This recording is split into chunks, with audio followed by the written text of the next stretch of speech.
Ya, halo guys, selamat datang kembali ke channel ini. Kemarin ada yang tanya, gitu ya. Terus, abang, apakah seorang narsistik itu bisa nggak bang merasakan hal-hal sentimental? Apakah seorang narsistik bisa nggak bang menangis? Ini pertanyaan yang bagus ya, gitu ya. Dan hari ini saya mau bahas ini, dan saya mau kasih contoh dua hal di mana seorang narsistik itu menangis. Dan terakhir ya guys ya, saya mau menyampaikan sebuah hal yang sangat penting, pesan yang sangat penting buat teman-teman berkaitan dengan hal ini. Jadi saya harap teman-teman bisa nonton video ini sampai selesai. Oke, kita akan balik ke pertanyaannya. Abang, apakah seorang narsistik bisa nggak dia menangis? Jawabannya bisa. Tetapi kalian harus tahu, ya, ingat, narsistik itu sama dengan kita guys. Mereka punya emosi. Artinya mereka bisa merasakan takut, mereka bisa merasakan kehilangan, mereka bisa merasakan marah. Tetapi bedanya dengan kita, mereka nggak bisa ngerasain empati, atau empatinya sangat kecil. Artinya, dia nggak bisa ngerasain penderitaannya orang lain. Ketika kita bisa merasa kasihan kepada orang lain, kita bisa merasakan penderitaan orang lain misalnya, terutama kalau kita empath, dan kita bisa merasa bersedih karena hal itu, narsistik tuh nggak bisa. Artinya, dia hanya bisa bersedih dan menangis ketika sesuatu itu berkaitan dengan dirinya dia, bukan berkaitan dengan orang lain. Oke? Nah, saya mau bagi dua kisah buat teman-teman tentang narsistik yang menangis. Oke? Kisah pertama adalah, ada seorang wanita yang kemungkinan besar dia ada NPD. Ya. Dia dideketin oleh banyak pria. Nah, si wanita ini membiarkan si pria ini memberikan banyak perhatian buat dia. Dia tidak memberikan jawaban, tetapi dia menerima perhatian-perhatian tersebut, gitu ya. Dan dia menggunakan itu untuk memanfaatkan pria-pria tersebut. Ketika misalnya pria-pria itu misalnya lelah, gitu ya, dia akan memancing kembali dengan memberikan harapan kepada pria-pria tersebut. Ya, oke? Nah, sekarang, suatu hari si wanita ini depresi, menangis gitu ya. Pokoknya merasakan kesedihan yang luar biasa. Apa yang terjadi kepada si wanita? Ternyata si wanita ini bertemu dengan calon supply-nya yang baru yang dia harapkan itu menjadi supply dia. Artinya dia punya harapan akan hubungan dengan si supply ini, calon supply inilah gitu ya. Nah, saya nggak tahu apakah ini karma atau tidak. Ternyata calon supply-nya ini mengkhianati dia seperti dia mengkhianati pria-pria yang mengejar dia. Bahkan lebih dari itu. Karena ternyata ketika mereka dalam hubungan yang tiba-tiba sangat intens gitu ya, dalam fase love bombing, ternyata ketahuan si pria itu menjalin hubungan dengan wanita lain dan kemudian ternyata mempunyai anak. Si wanita kemudian depresi dan menangis dalam waktu yang lama.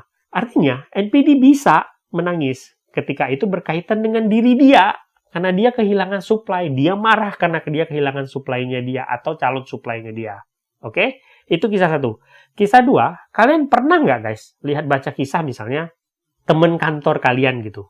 Misalnya orang yang suka minjem duit kemana-mana.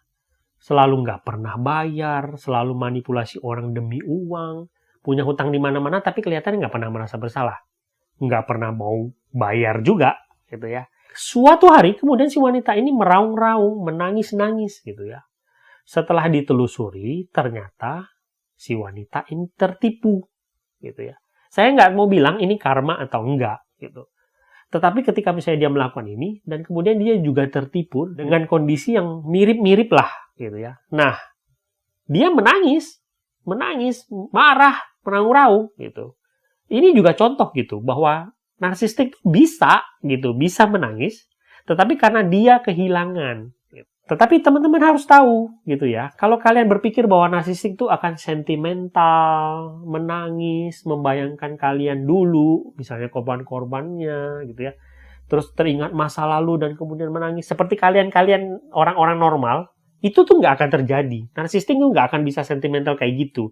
Dia nggak akan berpikir tentang kalian yang menderita gitu ya. Dia nggak akan bisa menangis karena hal itu. Kalau kalian berkata bahwa ada kok bang yang dia datang lagi kemudian mengatakan dia menyesal bla bla bla, itu palsu. Ya, artinya dia hanya mencoba datang untuk hovering dan berpura-pura menyesal Padahal sebenarnya dia nggak pernah menyesal. Oke? Nah, sekarang saya mau katakan ya, ini hal paling penting yang saya mau katakan. Teman-teman sudah tahu bahwa narsistik tidak akan pernah merasakan kesedihan hanya karena orang lain. Nah, itu ingatlah hal ini.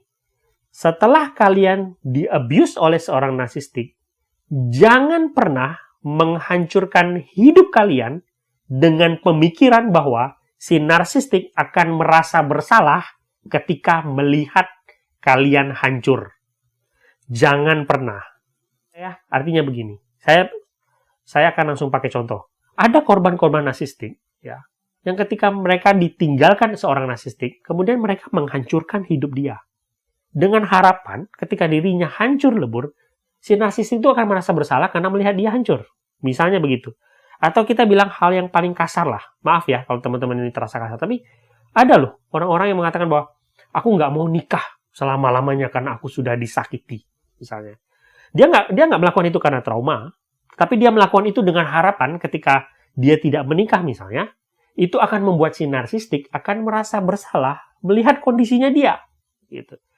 Percayalah guys, ini tidak akan berguna.